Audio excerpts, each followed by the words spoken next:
तुम्ही भारतीय जनता पार्टीच्या जाहीरनाम्यामध्ये शेतकऱ्यांचं कर्ज माफ करू म्हणून तुम्ही जाहीरनामा लोकांना दिलात. आता तुम्ही त्या शेतकऱ्यांच्या कर्जमाफीबद्दल शब्द उच्चारला तयार नाहीत. त्यांना कर्जमाफी तुम्ही द्यायला तयार नाहीत. त्याबद्दल तुम्ही काय बोलायला तयार नाहीत.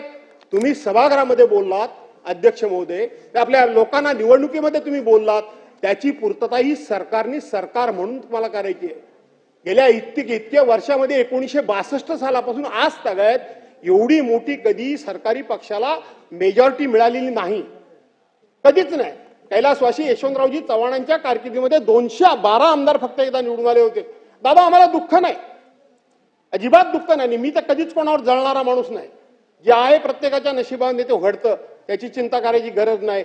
पण अशा पद्धतीनं तुमच्यावर लोकांनी विश्वास ठेवला आहे. कुठे काय आहे? काय तुम्ही तरुणांकरता सांगितलं, आम्ही लाडका भाऊ सांगितलं, आम्ही लाडकी बहीण सांगितलं, आम्ही लाडकी आजी सांगितलं, आम्ही लाडका आजोबा सांगितलं, लोकांना तीर्थयात्रेकरता नेण्याकरता म्हणून योजना जाहीर केली.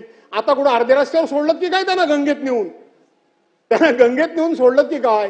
तीर्थयात्रा झाली कुठे? गेली कुठे? ते झालं काय त्या योजनेचं? ती योजनेचा पत्ता नाही. असं करू नका, असं करू नका. अध्यक्ष महोदय, आज तरुणांच्या बेकारी करता काही चालू नाही. आता ह्याच्या बजेटमध्ये उल्लेख सुद्धा नाही. आणि म्हणून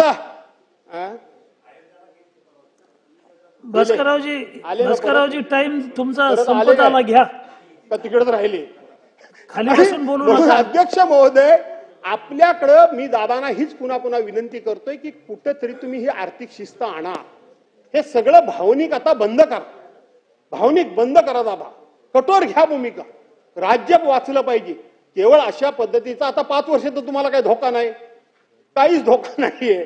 आता आपसातच काय केलं तर फक्त आम्ही काय आता काय आमच्याकडून काय होण्याची काही शक्यता काय नाहीये. आणि म्हणून आमच्याकडून काय होण्यासारखी शक्यता नाही. आणि म्हणून अशा पद्धतीनं दादा हा विचार करू नका. दादा, दुसरी गोष्ट तुम्ही या ठिकाणी सांगितलं की 2 रेल्वे स्टेशन जोडण्याकरता म्हणून, मेट्रो स्टेशन जोडण्याकरता म्हणून